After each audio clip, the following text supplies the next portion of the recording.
The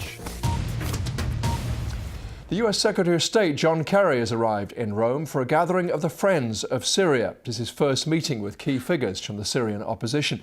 They've been determined to boycott this conference, frustrated by what they see as the lack of practical help being offered by Western governments.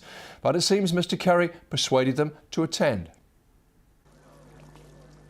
He may look relaxed, but much already weighs upon the shoulders of John Kerry, the new US Secretary of State.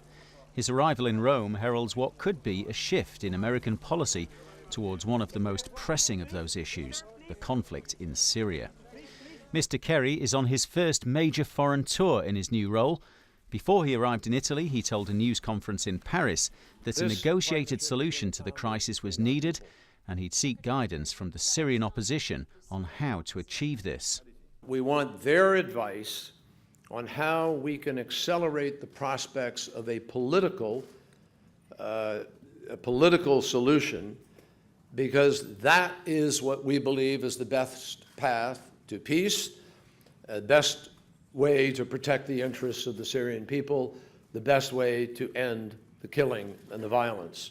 Officials say this means Washington is considering giving more direct humanitarian and non-lethal support to opposition fighters in Syria. The idea?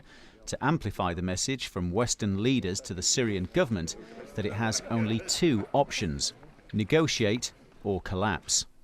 But it's weapons the Syrian rebels want. This unverified footage shows the apparent shelling of a village near the city of Hama. Rebel fighters are growing increasingly frustrated by the lack of help they're getting to confront President Assad's formidable military machine. More unverified video posted online depicts what's described as the aftermath of an airstrike on an eastern suburb of Damascus. President Assad says his country is in a fight for its future against terrorist forces. Those living in the path of the bombs are simply trying to survive.